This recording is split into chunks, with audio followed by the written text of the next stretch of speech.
1 litre ಪೆಟ್ರೋಲ್ಗೆ 71 kilometre mileage ಬರುತ್ತಾ scooter ಅಲ್ಲಿ. ಬರೀ 99 ಕೆಜಿಗೆ 125 ಸ್ಕೂಟರ್ ಬರುತ್ತಾ. ಪೆಟ್ರೋಲ್ ಜೊತೆ ಎಲೆಕ್ಟ್ರಿಸಿಟಿನೂ ಯೂಸ್ ಮಾಡಿ ಇಂಜಿನ್ ರನ್ ಆಗುತ್ತಾ. ಅದೇ ಹೇಳ್ತಾರಲ್ಲ ಹೈಬ್ರಿಡ್ ಅಂತ, ಅದು ಸ್ಕೂಟರ್ ಬಂದಿದ್ಯಾ? ಅದು ಬರೀ ಕಾರಲ್ಲಿ ಅಷ್ಟಲ್ವಾ ಇದ್ದಿದ್ದು. ಈ ತರದ್ ಎಲ್ಲಾ ಕ್ವೆಶನ್ಸ್ಗೆ ನಿಮ್ಗೆ ಒಂದೇ ಒಂದು ಆನ್ಸರ್ ಅಂದ್ರೆ ಯಮಹಾ ಕಂಪ್ನಿಯವರ ರೇ ZR 125 ಸ್ಕೂಟರ್.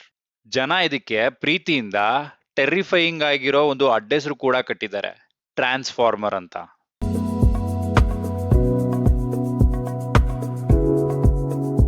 ಹಾಯ್ ಎಲ್ರಿಗೂ ನಮಸ್ಕಾರ, ನನ್ನ ಹೆಸರು ರಾಘವೇಂದ್ರ. ಇವತ್ತಿನ ವಿಡಿಯೋದಲ್ಲಿ ನಾನ್ ರಿವ್ಯೂ ಮಾಡ್ತಿರುವಂತ ಸ್ಕೂಟರ್ ಯಮಹಾ ರೇ ZR 125 ಹೈಬ್ರಿಡ್. ಈ ಸ್ಕೂಟರ್ ನಮ್ಮ ದೇಶದಲ್ಲಿ ಲಾಂಚ್ ಆಗಿರುವಂತದ್ದು 2020ರಲ್ಲಿ. ಈ ಸ್ಕೂಟರ್ ನ ಚಾಸಿಸ್ ಟೈಪ್ ನೋಡೋದಾದ್ರೆ ಲೈಟ್ ವೆಯ್ಟ್ ಫ್ರೇಮ್ ಅನ್ನೋ ಒಂದು ಚಾಸಿಸ್ ಇಂದ ಬಂದಿರುತ್ತೆ. ಹಾಗೆ ಈ ಒಂದು ಸ್ಕೂಟರ್ ಯಾವ ಕ್ಯಾಟಗರಿಗೆ ಸೇರಿಸಲಾಗುತ್ತೆ ಅಂತ ನೋಡೋದಾದ್ರೆ ಡೈನಾಮಿಕ್ ಸ್ಪೋರ್ಟಿ ಅಗ್ರೆಸಿವ್ ಕಮ್ಯೂಟರ್ ಅನ್ನೋ ಒಂದು ಕ್ಯಾಟಗರಿಗೆ ಸೇರಿಸಲಾಗುತ್ತೆ. ಹಾಗೆ ಈ ಸ್ಕೂಟರ್ ಅಲ್ಲಿರುವಂತಹ ವೇರಿಯಂಟ್ಸ್ ನೋಡೋದಾದ್ರೆ Ray ZR 125 drum, Ray ZR 125 disc, Ray ZR 125 street rally LCD, Ray ZR 125 street rally TFT. ಹಾಗೆ ಈ ಒಂದು ಸ್ಕೂಟರ್ ಅಲ್ಲಿ ಇರುವಂತಹ ಕಲರ್ ಆಪ್ಷನ್ಸ್ ನೋಡೋದಾದ್ರೆ metallic black drum, dark matte blue, metallic black disc, ice fluo vermilion rally, matte black rally, matte black, matte titan. ಹಾಗೆ ಈ ಒಂದು scooter ಅಲ್ಲಿ ಇರುವಂತಹ ಒಂದು ದೊಡ್ಡ ಅಡ್ವಾಂಟೇಜ್ ಯಾವುದು ಅಂತ ಹೇಳೋದಾದ್ರೆ ಈ ಸ್ಕೂಟರ್ ಅಲ್ಲಿ ಬರುವಂತಹ ಎಲ್ಲಾ ವೇರಿಯಂಟ್ಸ್ ನಲ್ಲೂ ಕೂಡ ನಮಗೆ ಹೈಬ್ರಿಡ್ ಆಪ್ಷನ್ಸ್ ಇರುವಂತದ್ದು. ಸೊ ಇದು ನಿಮ್ಗೆ ಪ್ಲಸ್ ಪಾಯಿಂಟ್ ಅಂತಾನೆ ಹೇಳ್ಬೋದು. ಯಾಕಂತ ಹೇಳಿದ್ರೆ ನೀವು ಬೇಸ್ ವೇರಿಯಂಟ್ ತಗೊಂಡ್ರು ಹೈಬ್ರಿಡ್ ಆಪ್ಷನ್ ಬರುವಂತದ್ದು, ಟಾಪ್ ವೇರಿಯಂಟ್ ತಗೊಂಡ್ರು ಹೈಬ್ರಿಡ್ ಆಪ್ಷನ್ ಬರುವಂತದ್ದು ಈ ಒಂದು ಸ್ಕೂಟರ್ ಅಲ್ಲಿ. ಈ ಸ್ಕೂಟರ್ ನ ಪ್ರತಿಯೊಂದು ಮಾಹಿತಿನೂ ಕೂಡ ನಿಮ್ಗೆ ಡೀಟೇಲ್ ಆಗಿ ತಿಳಿಸ್ತಾ ಹೋಗ್ತೀನಿ. ಈ ವಿಡಿಯೋ ಇಷ್ಟ ಆದ್ರೆ ಮಾತ್ರ ವಿಡಿಯೋನ ಲೈಕ್ ಮಾಡಿ, ಚಾನಲ್ ನ ಸಬ್ಸ್ಕ್ರೈಬ್ ಮಾಡಿ ಅಂತ ಹೇಳ್ತಾ ಬನ್ನಿ ವಿಡಿಯೋನ ಸ್ಟಾರ್ಟ್ ಮಾಡೋಣ. ಈ ವಿಡಿಯೋನಲ್ಲಿ ನಾನ್ ರಿವ್ಯೂ ಮಾಡಕ್ ಸೆಲೆಕ್ಟ್ ಮಾಡ್ಕೊಂಡಿರುವಂತಹ ವೇರಿಯಂಟ್ ಟಾಪ್ ವೇರಿಯಂಟ್ ಆಗಿರುವಂತದ್ದು, ಅಂದ್ರೆ ಸ್ಟ್ರೀಟ್ ರ್ಯಾಲಿ TFT ವೇರಿಯಂಟ್ ಆಗಿರುವಂತದ್ದು. ಹಾಗೆ ಈ ಸ್ಕೂಟರ್ ನ ಫ್ರಂಟ್ ಲುಕ್ ನ ನೋಡ್ತಿರ್ಬೋದು, ತುಂಬಾನೇ ಅಗ್ರೆಸಿವ್ ಹಾಗೆ ಸ್ಪೋರ್ಟಿ ಲುಕ್ ಇರುವಂತದ್ದು. ಹಾಗೆ ಇಲ್ಲಿರುವಂತಹ ಮಿರರ್ಸ್ ನೋಡ್ತಿರ್ಬೋದು, ಮ್ಯಾಟ್ ಬ್ಲಾಕ್ ಫಿನಿಶ್ ಜೊತೆಗೆ ಬಂದಿರೋದು ತುಂಬಾನೇ ಅಟ್ರಾಕ್ಟಿವ್ ಆಗಿದೆ. ಹಾಗೆ ಇಲ್ಲಿರುವಂತಹ ವೈಸರ್ ನ ನೋಡ್ತಿರ್ಬೋದು, ಬ್ಲಾಕ್ ಗ್ಲಾಸಿ ಫಿನಿಶ್ ಜೊತೆಗೆ ತುಂಬಾನೇ ಚೆನ್ನಾಗಿ ಕಾಣಿಸ್ತಿದೆ ಅಂತಾನೆ ಹೇಳ್ಬೋದು. ಹಾಗೆ ಇಲ್ಲಿ ಯಮಹಾನ ಒಂದು ಬ್ಯಾಡ್ಜಿಂಗ್ ಆಗಿರುವಂತದ್ದು. ಹಾಗೆ ಇಲ್ಲಿರುವಂತಹ ನಕಲ್ ಗಾರ್ಡ್ಸ್ ನಿಮ್ಗೆ ಬರೀ ಟಾಪ್ ವೇರಿಯಂಟ್ಸ್ ನಲ್ಲಿ ಮಾತ್ರ ಬರುವಂತದ್ದು, ಮಿಕ್ ಯಾವ ವೇರಿಯಂಟ್ಸ್ ನಲ್ಲೂ ಬರೋದಿಲ್ಲ. ಹಾಗೆ ಹಾಲೋಜಿನ್ ಇಂಡಿಕೇಟರ್ಸ್ ಎಲ್ಲಾ ವೇರಿಯಂಟ್ಸ್ ನಲ್ಲೂ ಕೂಡ ಕಾಮನ್ ಆಗಿರುವಂತದ್ದು. ಈ DRLs ಅಥವಾ ಈ ಲೈಟ್ ಕೂಡ ನಿಮ್ಗೆ ಟಾಪ್ ವೇರಿಯಂಟ್ ಅಲ್ಲಿ ಮಾತ್ರ ಬರುವಂತದ್ದು, ಮಿಕ್ ಯಾವುದೇ ವೇರಿಯಂಟ್ಸ್ ನಲ್ಲೂ ಬರೋದಿಲ್ಲ. ಇಲ್ಲಿ ನಿಮ್ಗೆ ನಂಬರ್ ಪ್ಲೇಟ್ ಪ್ಲೇಸ್ಮೆಂಟ್ ಆಗುವಂತದ್ದು. ಹಾಗೆ LED ಹೆಡ್ ಲ್ಯಾಂಪ್ಸ್ ಬಂದು ನಿಮ್ಗೆ ಟಾಪ್ ವೇರಿಯಂಟ್ ಅಲ್ಲಿ ಮಾತ್ರ ಬರುವಂತದ್ದು, ಬೇಸ್ ವೇರಿಯಂಟ್ ಅಲ್ಲಿ ಮಾತ್ರ ನಿಮ್ಗೆ ಹಾಲೋಜಿನ್ ಹೆಡ್ ಲ್ಯಾಂಪ್ಸ್ ಬರುವಂತದ್ದು. ಹಾಗೆ ಇಲ್ಲಿ ನೋಡ್ತಿರ್ಬೋದು ಫ್ರಂಟ್ ಬೀಕ್ ಅಲ್ಲಿ ಶಾರ್ಪ್ ಎಡ್ಜ್ ಜೊತೆಗೆ ಯಮಹಾ ರೇ ZR ಅನ್ನೋ ಒಂದು ಬ್ಯಾಡ್ಜಿಂಗ್ ಕೂಡ ಆಗಿರುವಂತದ್ದು. ಹಾಗೆ ಸೈಡ್ ಪ್ಯಾನೆಲ್ಸ್ ನಿಮ್ಗೆ ಈ ಒಂದು ಸ್ಪೋರ್ಟಿ ಲುಕ್ ನ ಎನ್ಹಾನ್ಸ್ ಮಾಡೋದಕ್ಕೆ ತುಂಬಾನೇ ಸಪೋರ್ಟ್ ಮಾಡ್ತಿದೆ ಅಂತಾನೆ ಹೇಳ್ಬೋದು. ಸೊ ನೋಡ್ತಿರ್ಬೋದು ತುಂಬಾನೇ ಅಟ್ರಾಕ್ಟಿವ್ ಆಗಿ ಕೂಡ ಕಾಣಿಸ್ತಿದೆ. ಹಾಗೆ ಸೈಡ್ ಪ್ಯಾನೆಲ್ಸ್ ಅಲ್ಲಿ ನೋಡ್ತಿರ್ಬೋದು ನೀವು ವೇರಿಯಂಟ್ ನೇಮು ಹಾಗೆ ಕಂಪನಿ ನೇಮ್ ಬ್ಯಾಡ್ಜಿಂಗ್ ಆಗಿರುವಂತದ್ದು. ಹಾಗೆ ಫ್ರಂಟ್ ಸೆಕ್ಷನ್ ಇರುವಂತಹ ಮಡ್ಗಡ್ನ ನೋಡ್ತಿರ್ಬೋದು, ಇದು ನಿಮ್ಗೆ ಫೈಬರ್ ಇಂದ ಬಂದಿರುತ್ತೆ, ಯಾವುದೇ ರೀತಿ ಮೆಟಲ್ ಆಗಿರೋದಿಲ್ಲ. ಹಾಗೆ ಅದ್ರದ್ದು ಡಿಸೈನ್ ಕೂಡ ತುಂಬಾನೇ ಚೆನ್ನಾಗಿ ಕಾಣಿಸ್ತಿದೆ. ಫ್ರಂಟ್ ಸೆಕ್ಷನ್ ಇರುವಂತಹ ಸಸ್ಪೆನ್ಷನ್ ನೋಡೋದಾದ್ರೆ ಟೆಲಿಸ್ಕೋಪಿಕ್ ಫೋಕ್ಸ್ ಜೊತೆಗೆ ಬಂದಿರುವಂತದ್ದು. ಎಲ್ಲಾ ಹಳ್ಳ ಕೊಳ್ಳಗಳನ್ನ ಈಸಿಯಾಗಿ ಹ್ಯಾಂಡಲ್ ಮಾಡುವಂತ ಕೆಪಾಸಿಟಿ ಈ ಒಂದು ಸಸ್ಪೆನ್ಷನ್ಸ್ ನಲ್ಲಿ ಇರುತ್ತೆ. ಹಾಗೆ ತುಂಬಾನೇ ಅಟ್ರಾಕ್ಟಿವ್ ಆಗಿ ಕೂಡ ಕಾಣಿಸ್ತಿರುವಂತದ್ದು ಈ ಒಂದು ಸಸ್ಪೆನ್ಷನ್ಸ್. ಹಾಗೆ ಈ ಒಂದು ಸ್ಕೂಟರ್ ನ ಫ್ರಂಟ್ ಸೆಕ್ಷನ್ ಇರುವಂತಹ ಬ್ರೇಕಿಂಗ್ ಸಿಸ್ಟಮ್ ನೋಡೋದಾದ್ರೆ ಯೂನಿಫೈಡ್ ಬ್ರೇಕಿಂಗ್ ಸಿಸ್ಟಮ್ ಅನ್ನೋದು ಸಿಸ್ಟಮ್ ಇಂದ ಬಂದಿರುತ್ತೆ. ಫ್ರಂಟ್ ಸೆಕ್ಷನ್ ಇರುವಂತಹ ಡಿಸ್ಕ್ ಬ್ರೇಕ್ ನ ಸೈಜ್ ನೋಡೋದಾದ್ರೆ 190 mm ಇರುವಂತದ್ದು, ಜೊತೆಗೆ ಸಿಂಗಲ್ ಪಿಸ್ಟನ್ ಕ್ಯಾಲಿಪರ್ ಇರುವಂತದ್ದು. ಹಾಗೆ ನಿಮ್ಗೆ ಡ್ರಮ್ ಬ್ರೇಕ್ಸ್ ಇರುವಂತಹ ವೇರಿಯಂಟ್ಸ್ ನಲ್ಲಿ 130 mm ಇರುವಂತಹ ಡ್ರಮ್ ಬ್ರೇಕ್ ಸಿಸ್ಟಮ್ ನ ಕೊಟ್ಟಿರ್ತಾರೆ. ಹಾಗೆ ನಿಮ್ಗೆ ಪಿಸ್ಟನ್ ಕ್ಯಾಲಿಪರ್ ನ ಡ್ರಮ್ ಬ್ರೇಕ್ಸ್ ನಲ್ಲಿ ಕೊಟ್ಟಿರೋದಿಲ್ಲ. ಈ ಒಂದು ಸಿಸ್ಟಮ್ ನಲ್ಲಿ ಇನ್ನ ABS ಬಂದಿರೋದಿಲ್ಲ. ಈ ಒಂದು ಸ್ಕೂಟರ್ ನಲ್ಲಿ ಇನ್ನ ನಿಮ್ಗೆ ಡಿಸ್ಕ್ ಬ್ರೇಕ್ ಮಾತ್ರ ಇರುವಂತದ್ದು. ಹಾಗೆ ಈ ಒಂದು ಸ್ಕೂಟರ್ ನ ಫ್ರಂಟ್ ಸೆಕ್ಷನ್ ಇರುವಂತಹ ಟೈರ್ ಸೈಜ್ ನೋಡೋದಾದ್ರೆ 90x90 12 ಇಂಚಸ್ ಇಂದ ಬಂದಿರುತ್ತೆ. ಸೊ ಈ ಒಂದು ಸೈಜು ಎಲ್ಲಾ ವೇರಿಯಂಟ್ಸ್ ನಲ್ಲೂ ಸಿಮಿಲರ್ ಆಗಿರುತ್ತೆ, ಅದರಲ್ಲಿ ಯಾವುದೇ ರೀತಿ ಚೇಂಜಸ್ ಇರೋದಿಲ್ಲ ಅಂತಾನೆ ಹೇಳ್ಬೋದು. ಹಾಗೆ ನಿಮ್ಗೆ ಎಲ್ಲಾ ವೇರಿಯಂಟ್ಸ್ ನಲ್ಲೂ ಕೂಡ ಅಲಾಯ್ ವೀಲ್ ಇರುತ್ತೆ. ಆದ್ರೆ ಈ ಒಂದು ಕಲರ್ಫುಲ್ ಆಗಿ ಏನ್ ಕಾಣಿಸ್ತಿದೆ ಇದು ನಿಮಗೆ ಟಾಪ್ ವೇರಿಯಂಟ್ ಅಲ್ಲಿ ಮಾತ್ರ ಬರುವಂತದ್ದು, ಟ್ಯೂಬ್ಲೆಸ್ ಟೈರ್ಸ್ ಆಗಿರುತ್ತೆ. ಸೊ ನೋಡ್ತಿರ್ಬೋದು ಟೈರ್ ಡಿಸೈನ್ ಕೂಡ ತುಂಬಾನೇ ವಿಡ್ತ್ ಆಗಿರುವಂತದ್ದು, ಆಫ್ ರೋಡ್ ಗೆ ಸೂಟ್ ಆಗುವಂತದ್ದು. ಈ ಸ್ಕೂಟರ್ ನ ಬ್ಯಾಕ್ ಸೆಕ್ಷನ್ ಸಸ್ಪೆನ್ಷನ್ ನೋಡೋದಾದ್ರೆ ನಿಮ್ಗೆ ಯೂನಿಟ್ ಸ್ವಿಂಗ್ ಅನ್ನೋ ಒಂದು ಸಸ್ಪೆನ್ಷನ್ಸ್ ನ ಕೊಟ್ಟಿರ್ತಾರೆ. ನೋಡ್ತಿರ್ಬೋದು ಎಲ್ಲಾ ಸ್ಕೂಟರ್ಗೂ ಬರೋ ಹಾಗೆ ಇದಕ್ಕೂ ಕೂಡ ಸೈಡ್ ಅಲ್ಲಿ ಕೊಟ್ಟಿರುವಂತದ್ದು ಈ ಒಂದು ಸಸ್ಪೆನ್ಷನ್ಸ್. ಹಾಗೆ ಈ ಒಂದು ಸಸ್ಪೆನ್ಷನ್ ಬ್ಲಾಕ್ ಕಲರ್ ಅಲ್ಲಿ ಕೊಟ್ಟಿರೋದು ತುಂಬಾನೇ ಸ್ಪೋರ್ಟಿ ಲುಕ್ ನ ಎನ್ಹಾನ್ಸ್ ಮಾಡ್ತಿದೆ ಅಂತಾನೆ ಹೇಳ್ಬೋದು. ಹಾಗೆ ನಿಮ್ಗೆ ತುಂಬಾನೇ ನೇಕೆಡ್ ಆಗಿ ಈ ಒಂದು ಸಸ್ಪೆನ್ಷನ್ ನ ಕೊಟ್ಟಿರೋದು ತುಂಬಾನೇ ಅಟ್ರಾಕ್ಟಿವ್ ಆಗಿ ಕಾಣಿಸ್ತಿದೆ ಈ ಒಂದು ಸ್ಕೂಟರ್ ಅಲ್ಲಿ ಅಂತಾನೆ ಹೇಳ್ಬೋದು. ಜೊತೆಗೆ ನಿಮ್ಗೆ ಎಲ್ಲಾ ಹಳ್ಳ ಕೊಳ್ಳಗಳನ್ನ ಈಸಿಯಾಗಿ ಹ್ಯಾಂಡಲ್ ಮಾಡುವಂತ ಕೆಪಾಸಿಟಿ ಈ ಒಂದು ಸಸ್ಪೆನ್ಷನ್ಸ್ ಅಲ್ಲಿ ಇರುವಂತದ್ದು. ಹಾಗೆ ಬ್ಯಾಕ್ ಸೆಕ್ಷನ್ ಇರುವಂತಹ ಬ್ರೇಕಿಂಗ್ ಸಿಸ್ಟಮ್ ನೋಡೋದಾದ್ರೆ ಡ್ರಮ್ ಬ್ರೇಕ್ಸ್ ಬರುವಂತದ್ದು ಎಲ್ಲಾ ವೇರಿಯಂಟ್ಸ್ಗೂ ಸಿಮಿಲರ್ ಆಗಿರುತ್ತೆ, ಯಾವುದೇ ರೀತಿ ಚೇಂಜಸ್ ಇರೋದಿಲ್ಲ. ಹಾಗೆ ಈ ಒಂದು ಡ್ರಮ್ ಬ್ರೇಕ್ ನ ಸೈಜ್ ಬಂದು 120 ಆಗಿರುವಂತದ್ದು. ಸೊ ನೋಡ್ತಿರ್ಬೋದು ಹಿಂದೆಗಡೆ ಸೆಕ್ಷನ್ ಅಲ್ಲೂ ಕೂಡ ಇರುವಂತಹ ಈ ಒಂದು ಟೈರ್ ತುಂಬಾನೇ ವಿಡ್ತ್ ಆಗಿ ಕಾಣಿಸ್ತಿರುವಂತದ್ದು. ಟೈರ್ ಸೈಜ್ ನ ನೋಡೋದಾದ್ರೆ 110/90 10 ಇಂಚಸ್ ಇಂದ ಬಂದಿರುವಂತದ್ದು. ಸೊ ಇಲ್ಲಿ ನೋಡ್ತಿರ್ಬೋದು ನಿಮಗೆ ಆಫ್ ರೋಡ್ ಗೆ ಸೂಟ್ ಆಗುವಂತಹ ಒಂದು ಗ್ರಿಪ್ ಇರುವಂತಹ ಟೈರ್ಸ್ ನ ಈ ಒಂದು ಸ್ಕೂಟರ್ಸ್ ನಲ್ಲಿ ಕೊಟ್ಟಿರೋದು ತುಂಬಾನೇ ಪ್ಲಸ್ ಪಾಯಿಂಟ್ ಅಂತಾನೆ ಹೇಳ್ಬೋದು. ನಿಮಗೆ ಅಲಾಯ್ ವೀಲ್ಸ್ ಬರುವಂತದ್ದು ಟ್ಯೂಬ್ಲೆಸ್ ಟೈರ್ಸ್ ಆಗಿರುವಂತದ್ದು. ಈ ಸ್ಕೂಟರ್ ನ ಇಂಜಿನ್ ಪ್ಲೇಸ್ಮೆಂಟ್ ಹಾಗೆ ಡಿಸೈನ್ ನ ನೋಡ್ತಿರ್ಬೋದು ತುಂಬಾನೇ ಚೆನ್ನಾಗಿದೆ ಅಂತಾನೆ ಹೇಳ್ಬೋದು. ಹಾಗೆ ಪ್ರತಿಯೊಂದು ವೇರಿಯಂಟ್ಸ್ ನಲ್ಲೂ ಕೂಡ ಹೈಬ್ರಿಡ್ ಆಪ್ಷನ್ ಕೊಟ್ಟಿರುವಂತದ್ದು. ಈ ಸ್ಕೂಟರ್ ನ ಹೈಬ್ರಿಡ್ ಅಂತ ಕರೆಯೋದಕ್ಕೆ ಕಾರಣ ಏನು ಅಂತ ನೋಡೋದಾದ್ರೆ ಸ್ಮೂತ್ ಆಗಿ ಇಂಜಿನ್ ಸ್ಟಾರ್ಟ್ ಆಗುವಂತದ್ದು. ಗಾಡಿ ಆನ್ ಮಾಡಿದ್ರೆ ನಿಮಗೆ ಗೊತ್ತೇ ಆಗಿರೋದಿಲ್ಲ ಗಾಡಿ ಆನ್ ಆಯ್ತಾ ಇಲ್ವಾ ಅನ್ನೋ ತರ ಹಾಗೆ ಸ್ಟಾರ್ಟ್ ಆಗುವಂತದ್ದು. ಜೊತೆಗೆ ಟಾರ್ಕ್ ಅಸಿಸ್ಟ್, ನಿಮ್ಗೆ ಎಲ್ಲೆಲ್ಲಿ ನಿಮ್ಗೆ ಇನಿಷಿಯಲ್ ಸ್ಟೇಜ್ ಅಲ್ಲಿ ಇಂಜಿನ್ ಗೆ ಸಪೋರ್ಟ್ ಬೇಕಾಗಿರುತ್ತೆ ಅವಾಗ ಎಲೆಕ್ಟ್ರಿಸಿಟಿಯಿಂದ ನಿಮ್ಗೆ ಒಂದು ಬೂಸ್ಟ್ ಕೊಟ್ಟು ಗಾಡಿನ ಮೂವ್ ಆಗೋ ರೀತಿ ಹೆಲ್ಪ್ ಮಾಡುವಂತದ್ದು ಈ ಒಂದು ಟಾರ್ಕ್ ಅಸಿಸ್ಟ್. ಸೊ ಇದರಿಂದ ನಿಮ್ಗೆ ಫ್ಯೂಯಲ್ ಕನ್ಸಂಪ್ಷನ್ ತುಂಬಾನೇ ಕಮ್ಮಿ ಆಗಿ ಎಲೆಕ್ಟ್ರಿಸಿಟಿಯಿಂದ ಯೂಸ್ ಮಾಡ್ಕೊಳ್ಳುವಂತದ್ದು. ಜೊತೆಗೆ ಎಲ್ಲಿ ಗಾಡಿ ನಿಮಗೆ ಆಫ್ ಆಗ್ಬೇಕು ಅವಾಗ ಆಫ್ ಆಗಿ ಮತ್ತೆ ಯಾವಾಗ ಹೋಗ್ಬೇಕು ಅಂದ್ರೆ ನೀವು ಮತ್ತೆ ಥ್ರಾಟಲ್ ನ ತಿರುಗಿಸಿದಾಗ ಗಾಡಿ ಸ್ಟಾರ್ಟ್ ಆಗಿ ಮೂವ್ ಆಗುವಂತದ್ದು. ಸೊ ಇದ್ರಲ್ಲೂ ಕೂಡ ನಿಮ್ಗೆ ಫ್ಯೂಯಲ್ ಕನ್ಸಂಪ್ಷನ್ ಕಮ್ಮಿ ಆಗುವಂತದ್ದು ಅಥವಾ ಸೇವ್ ಆಗುವಂತದ್ದು. ಸೊ ಅದರಿಂದ ನಿಮ್ಗೆ ಹೈಬ್ರಿಡ್ ಆಪ್ಷನ್ ಅಂತ ಕರೆಯುವಂತದ್ದು ಈ ಒಂದು ಸ್ಕೂಟರ್ಗೆ. ಈ ಸ್ಕೂಟರ್ ನ ಇಂಜಿನ್ ಸ್ಪೆಸಿಫಿಕೇಶನ್ಸ್ ನ ಡೀಟೇಲ್ ಆಗಿ ನೋಡ್ತಾ ಹೋಗೋಣ ಬನ್ನಿ. ಸ್ಕೂಟರ್ ನ ಇಂಜಿನ್ ಸಿಸಿ ನ ನೋಡೋದಾದ್ರೆ 125 ಸಿಸಿ ಇರುವಂತದ್ದು. ಹಾಗೆ ಇಂಜಿನ್ ಟೈಪ್ ನೋಡೋದಾದ್ರೆ ಸಿಂಗಲ್ ಸಿಲಿಂಡರ್ ಏರ್ ಕೂಲ್ಡ್ ಜೊತೆಗೆ 2 ವ್ಯಾಲ್ವ್ಸ್ ನೊಂದಿಗೆ ಬಂದಿರುವಂತದ್ದು. ಹಾಗೆ ಒಂದು ಸ್ಕೂಟರ್ ನ ಹೇಗೆ ಸ್ಟಾರ್ಟ್ ಮಾಡಬಹುದು ಅಂತ ನೋಡೋದಾದ್ರೆ ಕಿಕ್ ಸ್ಟಾರ್ಟ್ ಇರುತ್ತೆ, ಸೆಲ್ಫ್ ಸ್ಟಾರ್ಟ್ ಇರುತ್ತೆ. ಬೇಸ್ ವೇರಿಯಂಟ್ಸ್ ನಲ್ಲಿ ಮಾತ್ರ ನಿಮಗೆ ಕಿಕ್ ಸ್ಟಾರ್ಟ್ ಬರುವಂತದ್ದು, ಟಾಪ್ ವೇರಿಯಂಟ್ ಅಲ್ಲಿ ಬರೀ ನಿಮಗೆ ಸೆಲ್ಫ್ ಸ್ಟಾರ್ಟ್ ಮಾತ್ರ ಇರುವಂತದ್ದು. ಹಾಗೆ ಒಂದು ಸ್ಕೂಟರ್ ಗೆ ಫ್ಯೂಯಲ್ ಸಪ್ಲೈ ಹೇಗಾಗುತ್ತೆ ಅಂತ ನೋಡೋದಾದ್ರೆ ಫ್ಯೂಯಲ್ ಇಂಜೆಕ್ಷನ್ ಇಂದ ಆಗುವಂತದ್ದು. ಹಾಗೆ E20 ಪೆಟ್ರೋಲ್ ನ ಈ ಒಂದು ಸ್ಕೂಟರ್ ಗೆ ಬಳಸಬಹುದಾಗಿರುವಂತದ್ದು. ಈ ಸ್ಕೂಟರ್ ನ ಫ್ಯೂಯಲ್ ಟ್ಯಾಂಕ್ ಕೆಪಾಸಿಟಿ ನೋಡೋದಾದ್ರೆ 5.2 ಲೀಟರ್ ಅಷ್ಟು ಆಗಿರುವಂತದ್ದು. ಹಾಗೆ ರಿಸರ್ವ್ ಫ್ಯೂಯಲ್ ಕೆಪಾಸಿಟಿ ನೋಡೋದಾದ್ರೆ 1.3 ಲೀಟರ್ ಅಷ್ಟು ಆಗಿರುವಂತದ್ದು. ಹಾಗೆ ಒಂದು ಫುಲ್ ಟ್ಯಾಂಕ್ ಗೆ ಎಷ್ಟು ದೂರ ಹೋಗುತ್ತೆ ಅಂತ ನೋಡೋದಾದ್ರೆ ಈ ಒಂದು ಸ್ಕೂಟರ್ 255 ಕಿಲೋಮೀಟರ್ ಅಷ್ಟು ದೂರ ಹೋಗುವಂತದ್ದು. ಹಾಗೆ ಒಂದು ಸ್ಕೂಟರ್ ನ ಪವರ್ ಅಥವಾ BHP ನೋಡೋದಾದ್ರೆ 8.04 BHP ಅಟ್ 6500 RPM ನಲ್ಲಿ ಪ್ರೊಡ್ಯೂಸ್ ಆಗುವಂತದ್ದು. ಈ ಸ್ಕೂಟರ್ ನ ಟಾರ್ಕ್ ನೋಡೋದಾದ್ರೆ 10.3 Nm ಅಟ್ 5000 RPM ನಲ್ಲಿ ಪ್ರೊಡ್ಯೂಸ್ ಆಗುವಂತದ್ದು. ಹಾಗೆ ಒಂದು ಸ್ಕೂಟರ್ ನ ಟಾಪ್ ಸ್ಪೀಡ್ ನೋಡೋದಾದ್ರೆ 100 km/h ಸ್ಪೀಡ್ ನಲ್ಲಿ ಹೋಗುವಂತದ್ದು. ಹಾಗೆ ಈ ಸ್ಕೂಟರ್ ನ ಇಂಪಾರ್ಟೆಂಟ್ ಫ್ಯಾಕ್ಟರ್ ಆಗಿರುವಂತಹ ಮೈಲೇಜ್ ನ ನೋಡೋದಾದ್ರೆ ARAI ಸರ್ಟಿಫೈಡ್ ಪ್ರಕಾರ 71.33 km/L ಗೆ ಮೈಲೇಜ್ ಬರುವಂತದ್ದು ಅಂತ ಕಂಪನಿಯವರು ಕ್ಲೈಮ್ ಮಾಡ್ಕೊಂಡಿರುವಂತದ್ದು. ಹಾಗೆ ನಾವು ಓನರ್ಸ್ ರಿವ್ಯೂ ಮೈಲೇಜ್ ನು ಕೂಡ ನೋಡಬೇಕಾಗುತ್ತೆ. ಸೊ ಇದ್ರ ಪ್ರಕಾರ 60 ರಿಂದ 65 km/L ಗೆ ಮೈಲೇಜ್ ಬರುವಂತದ್ದು. ನನ್ನ ಪ್ರಕಾರ ಈ ಒಂದು ಸೆಗ್ಮೆಂಟ್ ಅಲ್ಲಿ ಬೇರೆ ಯಾವ ಸ್ಕೂಟರ್ ಅಲ್ಲೂ ಸಿಗದೇ ಇರುವಂತಹ ಮೈಲೇಜ್ ನಿಮ್ಗೆ ಈ ಒಂದು ಸ್ಕೂಟರ್ ಅಲ್ಲಿ ಸಿಗುವಂತದ್ದು.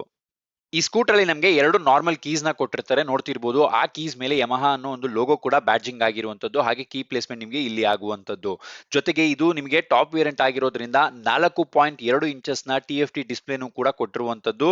ಸೊ ಇದರಲ್ಲಿ ನಿಮಗೆ Bluetooth connectivity, turn by turn navigation, ಒಂದು ಟ್ರಿಪ್ ಮೀಟರ್, SMS ಮತ್ತೆ ಕಾಲ್ ಅಲರ್ಟ್ಸ್, ಲಾಸ್ಟ್ ಪಾರ್ಕ್ ಲೊಕೇಶನ್, ಹೀಗೆ ಪ್ರತಿಯೊಂದು ಇನ್ಫಾರ್ಮೇಶನ್ಸ್ ಕೂಡ ಡಿಜಿಟಲ್ ಆಗಿ ಕಲರ್ಫುಲ್ ಆಗಿ ಕಾಣಿಸುವಂತದ್ದು. ನಿಮಗೆ ಒಂದು ಚಿಕ್ಕ ಫೋನ್ ನ ಈ ಒಂದು ಇನ್ಸ್ಟ್ರುಮೆಂಟಲ್ ಕ್ಲಸ್ಟರ್ ನಲ್ಲಿ ಆಡ್ ಮಾಡಿದಾಗ ಹೇಗೆ ಕಾಣಿಸುತ್ತೆ ಹಾಗೆ ಕಾಣಿಸುವಂತದ್ದು. ಹಾಗೆ ಈ ಒಂದು ಸೈಡ್ ಪ್ಯಾನೆಲ್ಸ್ ಅಲ್ಲಿ ನಿಮಗೆ ಕೆಲವೊಂದಷ್ಟು ಸಿಂಬಲ್ಸ್ ಕೂಡ ಬರುವಂತದ್ದು, ಇಂಡಿಕೇಟರ್ಸ್ ಅಥವಾ ಆಟೋಮೆಟಿಕ್ ಆನ್ ಆಫ್, ಇಂಜಿನ್ ಹೀಗೆ ಕಾಣಿಸುವಂತದ್ದು, ಲೈಟ್ಸ್ ಬರುವಂತದ್ದು. ಹಾಗೆ ಈ ಒಂದು ಇನ್ಸ್ಟ್ರುಮೆಂಟಲ್ ಕ್ಲಸ್ಟರ್ ನ ಅಡ್ಜಸ್ಟ್ ಮಾಡೋದಕ್ಕೆ ಇಲ್ಲಿರುವಂತಹ ಕೀಸ್ ಮುಖಾಂತರ ನೀವು ಅಡ್ಜಸ್ಟ್ ಮಾಡಬಹುದಾಗಿರುತ್ತೆ. ಹಾಗೆ ಸೆಟ್ಟಿಂಗ್ಸ್ ಮಾಡ್ಕೊಬಹುದಾಗಿರುತ್ತೆ. ಇದು ನಿಮಗೆ ಕೇವಲ ಟಾಪ್ ವೇರಿಯಂಟ್ ಅಲ್ಲಿ ಮಾತ್ರ ಬರುವಂತದ್ದು. ಟಾಪ್ ವೇರಿಯಂಟ್ ಅಂತಂದ್ರೆ ಸ್ಟ್ರೀಟ್ ರ್ಯಾಲಿ TFT ವೇರಿಯಂಟ್ಸ್ ನಲ್ಲಿ ಮಾತ್ರ ಈ ಒಂದು ಆಪ್ಷನ್ ಬರುವಂತದ್ದು. ಮಿಕ್ಕ ಎಲ್ಲಾ ವೇರಿಯಂಟ್ಸ್ ನಲ್ಲೂ ಕೂಡ ಅಂದ್ರೆ ಬೇಸ್ ವೇರಿಯಂಟ್ ಅಲ್ಲಿ ನಿಮಗೆ ಅನಲಾಗ್ ಸಿಸ್ಟಮ್ ಬರುವಂತದ್ದು, ಮಿಡ್ ವೇರಿಯಂಟ್ಸ್ ನಲ್ಲಿ ನಿಮಗೆ LCD ಡಿಸ್ಪ್ಲೇ ಬರುವಂತದ್ದು ಇಲ್ಲಿ ನೋಡ್ತಿರೋ ಹಾಗೆ. ಆದ್ರೆ ಈ ಒಂದು ವೇರಿಯಂಟ್ಸ್ ನಲ್ಲಿ ರ್ಯಾಲಿ ಎಡಿಷನ್ ಅಲ್ಲಿ ಮಾತ್ರ ನಿಮಗೆ ಬ್ಲೂಟೂತ್ ಕನೆಕ್ಟಿವಿಟಿ ಬರುತ್ತೆ. ಮಿಕ್ಕ ಯಾವುದೇ ವೇರಿಯಂಟ್ಸ್ ನಲ್ಲೂ ಕೂಡ ಬ್ಲೂಟೂತ್ ಕನೆಕ್ಟಿವಿಟಿ ಬರೋದಿಲ್ಲ. ಯಮಹಾ ಕಂಪನಿಯವರು ಎಲ್ಲೂ ಕೂಡ ಕ್ವಾಲಿಟಿಯಲ್ಲಿ ಕಾಂಪ್ರಮೈಸ್ ಆಗಿಲ್ಲ ಅಂತಾನೆ ಹೇಳ್ಬೋದು. ನೋಡ್ತಿರ್ಬೋದು ಪ್ರತಿಯೊಂದು ಸ್ವಿಚಸ್ ಆಗಿರ್ಬೋದು, ಗ್ರಿಪ್ಪರ್ಸ್ ಆಗಿರ್ಬೋದು, ಬ್ರೇಕ್ ಲಿವರ್ಸ್ ಆಗಿರ್ಬೋದು ತುಂಬಾನೇ ಕ್ವಾಲಿಟಿಯಿಂದ ಕೂಡಿದೆ ಅಂತಾನೆ ಹೇಳ್ಬೋದು. ಹಾಗೆ ಇಲ್ಲಿ ಆಟೋಮೆಟಿಕ್ ಆಫ್ ಆನ್ ಬಟನ್ ಕೂಡ ಕೊಟ್ಟಿರುವಂತದ್ದು. ಸೊ ತುಂಬಾನೇ ಕ್ವಾಲಿಟಿಯಿಂದ ಈ ಒಂದು ಸ್ವಿಚಸ್ ಆಗ್ಲಿ ಅಥವಾ ಗ್ರಿಪ್ಪರ್ಸ್ ನಾಗ್ಲಿ ಕೊಟ್ಟಿದ್ದಾರೆ ಅಂತಾನೆ ಹೇಳ್ಬೋದು. ಎಲ್ಲೂ ಕೂಡ ನಿಮಗೆ ಲೋ ಕ್ವಾಲಿಟಿ ಫೀಲ್ ಆಗೋದೇ ಇಲ್ಲ. ಹಾಗೆ ಈ ಒಂದು ಸ್ಕೂಟರ್ ಅಲ್ಲಿ ಫ್ರಂಟ್ ಲುಕ್ ಅಲ್ಲಿ ಇರುವಂತಹ ಅಥವಾ ಫ್ರಂಟ್ ಅಲ್ಲಿ ಇರುವಂತಹ ಹುಕ್ ನ ನೋಡ್ತಿರ್ಬೋದು, ಲಗೇಜ್ ಹುಕ್, ಅದಕ್ಕೂ ಕೂಡ ನಿಮಗೆ ಲಾಕ್ ಬರುವಂತದ್ದು ಮತ್ತೆ ಫೋಲ್ಡಬಲ್ ಇರುವಂತದ್ದು ಒಂದು ಪ್ಲಸ್ ಪಾಯಿಂಟ್ ಅಂತಾನೆ ಹೇಳ್ಬೋದು. ಹಾಗೆ ಒಂದು ಸ್ಕೂಟರ್ ನ ಲೆಗ್ ರೂಮ್ ಸ್ಪೇಸ್ ನ ನೋಡ್ತಿರ್ಬೋದು, ತುಂಬಾನೇ ಸ್ಪೇಷಿಯಸ್ ಆಗಿದೆ. ಯಾವುದೇ ಥಿಂಗ್ಸ್ ಕೂಡ ಇಟ್ಕೊಂಡು ನೀವು ಆರಾಮಾಗಿ ಕಾಲ್ನ ಇಟ್ಕೊಂಡು ಓಡಿಸಬಹುದಾಗಿರುವಂತದ್ದು ಈ ಒಂದು ಸ್ಕೂಟರ್ ನಲ್ಲಿ. ಈ ಸ್ಕೂಟರ್ನ ಡಿಕ್ಕಿನ ಓಪನ್ ಮಾಡೋದಕ್ಕೆ ಯಾವುದೇ ರೀತಿ ಸಪರೇಟ್ ಸ್ವಿಚ್ ನ ಕೊಟ್ಟಿರೋದಿಲ್ಲ, ಬದಲಾಗಿ ಕೀನ ಲೆಫ್ಟ್ಗೆ ತಿರ್ಗಿಸಿದ್ರೆ ಸಾಕು ಸೀಟ್ ಓಪನ್ ಆಗುವಂತದ್ದು ಅಥವಾ ಡಿಕ್ಕಿ ಓಪನ್ ಆಗುವಂತದ್ದು. ನೋಡ್ತಿರ್ಬೋದು ಡಿಕ್ಕಿ ಸ್ಪೇಸ್ ನಿಮಗೆ ಬರೋಬ್ಬರಿ 21 ಲೀಟರ್ ಅಷ್ಟು ಇರುವಂತದ್ದು. ತುಂಬಾನೇ ಸ್ಪೇಷಿಯಸ್ ಆಗಿದೆ ಅಂತಾನೆ ಹೇಳ್ಬೋದು. ಒಂದು ದೊಡ್ಡ ಹೆಲ್ಮೆಟ್ ನ ಇಟ್ಟು ಜೊತೆಗೆ ಬೇರೆ ಥಿಂಗ್ಸ್ ಕೂಡ ಇಟ್ಟು ಕ್ಯಾರಿ ಮಾಡಬಹುದಾಗಿರುವಂತಹ ಸ್ಪೇಸ್ ಈ ಒಂದು ಸ್ಕೂಟರ್ ಅಲ್ಲಿ ಕೊಟ್ಟಿರೋದು ಒಂದು ಅಡ್ವಾಂಟೇಜ್ ಅಂತಾನೆ ಹೇಳ್ಬೋದು. ಹಾಗೆ ಫ್ಯೂಯಲ್ ನ ಫಿಲ್ ಮಾಡೋದಕ್ಕೆ ಕ್ಯಾಪ್ ಕೂಡ ಇಲ್ಲೇ ಇರುವಂತದ್ದು. ಇಲ್ಲೇ ನೀವು ಸೀಟ್ ನ ಓಪನ್ ಮಾಡಿನೇ ಫ್ಯೂಯಲ್ ನ ಫಿಲ್ ಮಾಡಬಹುದಾಗಿರುತ್ತೆ. ಸೊ ಯಾವುದೇ ರೀತಿ ಕುತ್ಕೊಂಡು ಫಿಲ್ ಮಾಡೋದಕ್ಕೆ ಚಾನ್ಸ್ ಇರೋದಿಲ್ಲ ಈ ಒಂದು ಸ್ಕೂಟರ್ ಅಲ್ಲಿ. ಡಿಕ್ಕಿನ ಓಪನ್ ಮಾಡಿನೇ ಫ್ಯೂಯಲ್ ನ ಫಿಲ್ ಮಾಡಬಹುದಾಗಿರುತ್ತೆ. ಹಾಗೆ ನಿಮಗೆ ಟೂಲ್ಸ್ ನ ಇಟ್ಕೊಳ್ಳೋದು ಕೂಡ ಇಲ್ಲೇ ಒಂದಷ್ಟು ಸ್ಪೇಸ್ ನ ಕೊಟ್ಟಿರುವಂತದ್ದು ಸೀಟ್ ಅಲ್ಲಿ. ಸೊ ಅಲ್ಲೇ ನೀವು ಟೂಲ್ಸ್ ನ ಯೂಸ್ ಮಾಡಬಹುದಾಗಿರುವಂತದ್ದು. ಹಾಗೆ ಈ ಒಂದು ಸ್ಕೂಟರ್ ನ ಸೀಟ್ ನ ನೋಡ್ತಿರ್ಬೋದು, ಸಿಂಗಲ್ ಸೀಟ್ ಬಂದಿರುವಂತದ್ದು. ತುಂಬಾನೇ ಸ್ಪೇಷಿಯಸ್ ಆಗಿದೆ. ಹಾಗೆ ಡಿಸೈನ್ ಕೂಡ ತುಂಬಾನೇ ಚೆನ್ನಾಗಿ ಆಗಿರುವಂತದ್ದು. ನೋಡ್ತಿರ್ಬೋದು ತುಂಬಾನೇ ಕಂಫರ್ಟಬಲ್ ಆಗಿರುವಂತಹ ಸೀಟ್ಸ್ ರೈಡರು ಹಾಗೆ ಪಿಲಿಯನ್ ರೈಡರ್ ಇಬ್ರಿಗೂ ಕೂಡ ಇರುವಂತದ್ದು. ಒಳ್ಳೆ ಸ್ಟಿಚಿಂಗು ಮತ್ತೆ ಯಮಹಾ ಅನ್ನೋ ಬ್ಯಾಡ್ಜಿಂಗ್ ಕೂಡ ಆಗಿರುವಂತದ್ದು. ಇದು ನಿಮಗೆ ಟಾಪ್ ವೇರಿಯಂಟ್ ಅಲ್ಲಿ ಮಾತ್ರ ಬರುವಂತದ್ದು ಬ್ಯಾಡ್ಜಿಂಗ್. ಮತ್ತೆ ಇಲ್ಲಿ ಗ್ರಾಬ್ ರೈಲ್ಸ್ ನ ನೋಡ್ತಿರ್ಬೋದು. ಈ ಒಂದು ಗ್ರಾಬ್ ರೈಲ್ಸ್ ನಿಮಗೆ ಶಾರ್ಪ್ ಎಡ್ಜಸ್ ಇಂದ ಬಂದಿರುವಂತದ್ದು. ನಿಮಗೆ ಸ್ಪೋರ್ಟಿ ಲುಕ್ ಹಾಗೆ ಅಗ್ರೆಸಿವ್ ಲುಕ್ ನ ಮತ್ತಷ್ಟು ಎನ್ಹಾನ್ಸ್ ಮಾಡ್ತಿದೆ ಅಂತಾನೆ ಹೇಳ್ಬೋದು ಈ ಒಂದು ಸ್ಕೂಟರ್ ಅಲ್ಲಿ. ಸೊ ತುಂಬಾನೇ ಚೆನ್ನಾಗಿ ಕಾಣಿಸ್ತಿರುವಂತದ್ದು ಹಿಂದೆಗಡೆಯಿಂದ. ಹಿಂದೆಗಡೆ ಇರುವಂತಹ ಟೈಲ್ ಲ್ಯಾಂಪ್ ನಿಮಗೆ ಹಾಲೋಜಿನ್ ಬಲ್ಬ್ ಇಂದ ಬಂದಿರುತ್ತೆ. ಯಾವುದೇ ರೀತಿ ಎಲ್ಇಡಿ ಯೂಸ್ ಮಾಡಿರೋದಿಲ್ಲ. ಹಾಗೆ ಹಾಲೋಜಿನ್ ಇಂಡಿಕೇಟರ್ಸ್ ಕೂಡ ಇರುವಂತದ್ದು. ಪ್ರತಿಯೊಂದು ವೇರಿಯಂಟ್ಸ್ ನಲ್ಲೂ ಸಿಮಿಲರ್ ಆಗಿರುವಂತದ್ದು. ಹಾಗೆ ಇಲ್ಲಿ ನಿಮಗೆ ನಂಬರ್ ಪ್ಲೇಟ್ ಪ್ಲೇಸ್ಮೆಂಟ್ ಆಗುವಂತದ್ದು. ಜೊತೆಗೆ ಕೆಲವೊಂದಷ್ಟು ರಿಫ್ಲೆಕ್ಟರ್ಸ್ ನ ಕೂಡ ಕೊಟ್ಟಿರುವಂತದ್ದು ಈ ಒಂದು ಸ್ಕೂಟರ್ ನಲ್ಲಿ. ಈ ಸ್ಕೂಟರ್ ಅಲ್ಲಿ ನಮಗೆ ಸೈಡ್ ಸ್ಟ್ಯಾಂಡ್ ಜೊತೆಗೆ ಡಬಲ್ ಸ್ಟ್ಯಾಂಡ್ ಎರಡೂ ಕೂಡ ಬಂದಿರುವಂತದ್ದು ಪ್ಲಸ್ ಪಾಯಿಂಟ್ ಅಂತಾನೆ ಹೇಳ್ಬೋದು. ಹಾಗೆ ಇದು ಸ್ಕೂಟರ್ ನ ಪಿಲಿಯನ್ ರೈಡರ್ ಫುಟ್ ರೆಸ್ಟ್ ನ ನೋಡ್ತಿರ್ಬೋದು. ರಬ್ಬರ್ ಪ್ಯಾಡೆಡ್ ಜೊತೆಗೆ ಒಳ್ಳೆ ಗ್ರಿಪ್ಪರ್ ಜೊತೆಗೆ ಕೂಡ ಬಂದಿರುವಂತದ್ದು. ನೆಕ್ಸ್ಟ್ ಒಂದು ಸ್ಕೂಟರ್ ನ ಸೈಲೆನ್ಸರ್ ಪ್ಲೇಸ್ಮೆಂಟ್ ನ ನೋಡ್ತಿರ್ಬೋದು ನೀವು. ಒಳ್ಳೆ ಪ್ಲೇಸ್ಮೆಂಟ್ ನಲ್ಲಿ ಆಗಿರುವಂತದ್ದು. ಹಾಗೆ ಒಳ್ಳೆ ಡಿಸೈನ್ ಕೂಡ ಇರುವಂತದ್ದು. ಜೊತೆಗೆ ಒಳ್ಳೆ ಕವರ್ ಕೂಡ ಆಗಿರುವಂತದ್ದು. ಸೊ ಅದ್ರ ಮೇಲೆ ನಿಮಗೆ ಯಮಹಾ ಅನ್ನೋ ಒಂದು ಬ್ಯಾಡ್ಜಿಂಗ್ ಕೂಡ ಬಂದಿರುವಂತದ್ದು. ತುಂಬಾನೇ ಅಟ್ರಾಕ್ಟಿವ್ ಆಗಿ ಕಾಣಿಸ್ತಿದೆ ಅಂತಾನೆ ಹೇಳ್ಬೋದು. ಹಾಗೆ ಇಲ್ಲೂ ಕೂಡ ಫುಟ್ ರೆಸ್ಟ್ ನ ನೋಡ್ತಿರ್ಬೋದು. ಸೇಮ್ ಕ್ವಾಲಿಟಿ ಇಂದಾನೆ ಬಂದಿರುವಂತದ್ದು. ಈ ಸ್ಕೂಟರ್ ನ ಕಂಪನಿ ವಾರಂಟಿನ ನೋಡೋದಾದ್ರೆ 24,000 ಕಿಲೋಮೀಟರ್ ಅಥವಾ 2 ವರ್ಷ ಆಗಿರುವಂತದ್ದು. ಹಾಗೆ ಸರ್ವಿಸ್ ಶೆಡ್ಯೂಲ್ ನ ನೋಡೋದಾದ್ರೆ 4 ಫ್ರೀ ಸರ್ವಿಸ್ ಇರುವಂತದ್ದು. ಮೊದಲನೇ ಸರ್ವಿಸ್ 1,000 ಕಿಲೋಮೀಟರ್ ಅಥವಾ 30 ದಿನದೊಳಗಡೆ ಆಗಿರುವಂತದ್ದು. ಎರಡನೇ ಸರ್ವಿಸ್ 4,000 ಕಿಲೋಮೀಟರ್ ಅಥವಾ 150 ದಿವಸದೊಳಗಡೆ ಆಗಿರುವಂತದ್ದು. ಮೂರನೇ ಸರ್ವಿಸ್ 7,000 ಕಿಲೋಮೀಟರ್ ಅಥವಾ 270 ದಿವಸದೊಳಗಡೆ ಆಗಿರುವಂತದ್ದು. ನಾಲ್ಕನೇ ಸರ್ವಿಸ್ 10,000 ಕಿಲೋಮೀಟರ್ ಅಥವಾ 390 ದಿವಸದೊಳಗಡೆ ಆಗಿರುವಂತದ್ದು. ಹಾಗೆ ಈ ಒಂದು ಸ್ಕೂಟರ್ ನ ಓವರ್ ಆಲ್ ವೆಯ್ಟ್ ನ ನೋಡೋದಾದ್ರೆ 99 ಕೆಜಿ ಆಗಿರುವಂತದ್ದು. Lowest weight in the segment ಅಂತಾನೆ ಹೇಳ್ಬೋದು. ಸೊ ಅದರಿಂದಾನೇ ನೀವು ತುಂಬಾನೇ ಮೈಲೇಜ್ ಹಾಗೆ ತುಂಬಾನೇ ಸ್ಪೀಡ್ ನ ಈ ಒಂದು ಸ್ಕೂಟರ್ ಅಲ್ಲಿ ಎಕ್ಸ್ಪೆಕ್ಟ್ ಮಾಡಬಹುದಾಗಿರುವಂತದ್ದು. ಹಾಗೆ ಈ ಒಂದು ಸ್ಕೂಟರ್ ನ ಗ್ರೌಂಡ್ ಕ್ಲಿಯರೆನ್ಸ್ ನ ನೋಡೋದಾದ್ರೆ ನಿಮ್ಗೆ 145 ಇರುವಂತದ್ದು. ಸೊ ನೋಡ್ತಿರ್ಬೋದು ಇಲ್ಲಿ ನೆಲಕ್ಕೆ ಹಾಗೆ ಒಂದು ಸ್ಕೂಟರ್ಗೆ ತುಂಬಾನೇ ಸ್ಪೇಷಿಯಸ್ ಆಗಿ ಇರುವಂತದ್ದು. ತುಂಬಾನೇ ಡಿಫರೆನ್ಸ್ ಇರುವಂತದ್ದು. ಸೊ ಹಾಗಾಗಿ ನೀವು ಯಾವುದೇ ಹಳ್ಳ ಕೊಳ್ಳಗಳಿಗೂ ಹೆದರ್ಕೊಳ್ತೀರಾ ಆರಾಮಾಗಿ ಓಡಿಸಬಹುದಾಗಿರುತ್ತೆ. ಹಾಗೆ ಒಂದು ಸ್ಕೂಟರ್ ನ ಸೀಟ್ ಹೈಟ್ ನ ನೋಡೋದಾದ್ರೆ 785 ಮಿಲಿಮೀಟರ್ ಇರುವಂತದ್ದು. ಸೊ ನೋಡ್ತಿರ್ಬೋದು. ಸೊ ನನ್ನ ಹೈಟ್ ಬಂದು 6.1 ಅಡಿ. ನಾನು ಕುತ್ಕೊಂಡಾಗ ತುಂಬಾನೇ ಕಂಫರ್ಟಬಲ್ ಆಗಿತ್ತು. ನನ್ನ ಎರಡೂ ಕಾಲುಗಳು ಕೂಡ ಆರಾಮಾಗಿ ನೆಲಕ್ಕೆ ತಾಕ್ತಾ ಇತ್ತು. ಯಾವುದೇ ರೀತಿ ಹೈಟಿನ ತೊಂದರೆ ಆಗ್ಲಿಲ್ಲ. ಸೊ ನನ್ನ ಪ್ರಕಾರ ಯಾವುದೇ ಹೈಟಿನ ವ್ಯಕ್ತಿ ಆದ್ರೂ ಈ ಒಂದು ಸ್ಕೂಟರ್ ನ ಆರಾಮಾಗಿ ಓಡಿಸಬಹುದಾಗಿರುತ್ತೆ, ಯಾವುದೇ ಹೈಟಿನ ತೊಂದರೆ ಇಲ್ದಿರಾ. ಸೊ ನೋಡ್ತಿರ್ಬೋದು ನಾನು ಕುತ್ಕೊಂಡಾಗ ಈ ಒಂದು ಸ್ಕೂಟರ್ದು ಮುಂದಗಡೆ ಫ್ರಂಟ್ ಲುಕ್ ಆಗ್ಲಿ ಅಥವಾ ವ್ಯೂ ಆಗ್ಲಿ ಹೀಗೆ ಕಾಣಿಸ್ತಿರುವಂತದ್ದು. ಈ ಒಂದು ಸ್ಕೂಟರ್ ನ ಎಕ್ಸಾಸ್ಟ್ ನೋಟ್ ನೋಡ್ಕೊಂಡು ಬರೋಣ ಬನ್ನಿ.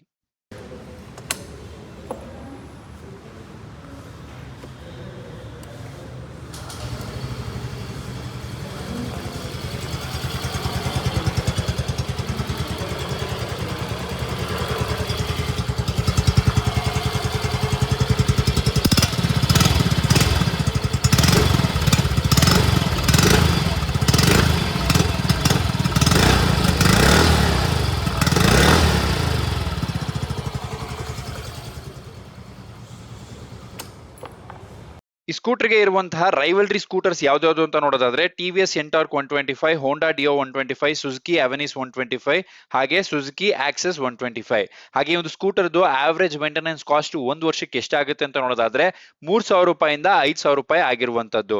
ಹಾಗೆ ಈ ಒಂದು ಸ್ಕೂಟರ್ದು ಆನ್ ರೋಡ್ ಪ್ರೈಸ್ ನಮ್ಮ ಬೆಂಗಳೂರಿನಲ್ಲಿ ಕರ್ನಾಟಕದಲ್ಲಿ ಎಷ್ಟಿದೆ ಅಂತ ನೋಡ್ತಾ ಹೋಗೋಣ ಬನ್ನಿ. ಟಾಪ್ ವೇರಿಯಂಟ್ ಆಗಿರುವಂತಹ rally edition TFT display variant ನ ಪ್ರೈಸ್ ನ ನೋಡೋದಾದ್ರೆ 1,31,817 ರೂಪಾಯಿ ಆಗಿರುವಂತದ್ದು. Rally edition LCD display variant ನ ಪ್ರೈಸ್ ನ ನೋಡೋದಾದ್ರೆ 1,17,246 ರೂಪಾಯಿ ಇರುವಂತದ್ದು. ಬರೀ ಡಿಸ್ಕ್ ವೇರಿಯಂಟ್ ನ ಪ್ರೈಸ್ ನ ನೋಡೋದಾದ್ರೆ 1,11,255 ರೂಪಾಯಿ ಇರುವಂತದ್ದು. ಬೇಸ್ ವೇರಿಯಂಟ್ ಆಗಿರುವಂತಹ ಡ್ರಮ್ ಬ್ರೇಕ್ ನ ವೇರಿಯಂಟ್ ಪ್ರೈಸ್ ನ ನೋಡೋದಾದ್ರೆ 1,01,965 ರೂಪಾಯಿ. ಆನ್ ರೋಡ್ ಪ್ರೈಸ್ ಇವತ್ತಿನ ರೇಟ್ ಪ್ರಕಾರ ನಮ್ಮ ಬೆಂಗಳೂರಿನಲ್ಲಿ ಅಥವಾ ಕರ್ನಾಟಕದಲ್ಲಿ ಇರುವಂತದ್ದು. ಸೊ ನೀವು ಯಾವುದೇ ಶೋರೂಮ್ ಹೋದ್ರೂ ಕೂಡ ಪ್ರೈಸ್ ಸ್ವಲ್ಪ ಹೆಚ್ಚು ಕಮ್ಮಿ ಆಗುತ್ತೆ. ಸೊ ನೀವು ಯಾವ ಶೋರೂಮ್ ಹೋಗ್ತಿದ್ದೀರಾ ಅಲ್ಲಿರುವಂತ ಎಕ್ಸಾಕ್ಟ್ ಪ್ರೈಸ್ ನ ಕೇಳಿ ತಿಳ್ಕೊಬೇಕಾಗುತ್ತೆ ನೀವು. ಸೊ ಇದಿಷ್ಟು ಇನ್ಫಾರ್ಮೇಶನ್ಸ್ ಈ ಒಂದು ಬೈಕ್ ಬಗ್ಗೆ ಆಗಿರುವಂತದ್ದು. ಸ್ಕ್ರೀನ್ ಮೇಲೆ ಕಾಣಿಸ್ತಿರುವಂತಹ ನಂಬರ್ಗೆ ಕಾಂಟ್ಯಾಕ್ಟ್ ಮಾಡಿದ್ರೆ ಅವರು ಸೇಲ್ಸ್ ಅಥವಾ ಡಿಸ್ಕೌಂಟ್ ಬಗ್ಗೆ ಇನ್ನಷ್ಟು ಮಾಹಿತಿನ ಕ್ಲಿಯರ್ ಆಗಿ ತಿಳಿಸ್ಕೊಡ್ತಾರೆ. ಅದಲ್ದಿರ ಇನ್ಯಾವುದೇ ಇನ್ಫಾರ್ಮೇಶನ್ಸ್ ಬೇಕಿತ್ತು ಅಂತ ಹೇಳಿದ್ರೆ ನನಗೆ ಕಾಮೆಂಟ್ ಸೆಕ್ಷನ್ ಅಲ್ಲಿ ತಿಳಿಸಿ, ಅಲ್ಲಿ ಕಂಪ್ಲೀಟ್ ಮಾಹಿತಿನ ನಿಮಗೆ ಹೇಳ್ತಾ ಹೋಗ್ತೀನಿ. ಇದಿಷ್ಟು ಹೇಳ್ತಾ ಈ ವಿಡಿಯೋನ ಇಲ್ಲೇ ಮುಗಿಸ್ತಾ ಇದ್ದೀನಿ. ಈ ವಿಡಿಯೋ ಇಷ್ಟ ಆಗಿದ್ರೆ ಮಾತ್ರ ವಿಡಿಯೋನ ಲೈಕ್ ಮಾಡಿ, ಚಾನಲ್ನ ಸಬ್ಸ್ಕ್ರೈಬ್ ಮಾಡಿ ಅಂತ ಹೇಳ್ತಾ ನೆಕ್ಸ್ಟ್ ವಿಡಿಯೋದಲ್ಲಿ ಸಿಗ್ತೀನಿ. ಟೇಕ್ ಕೇರ್, ಬಾಯ್ ಬಾಯ್.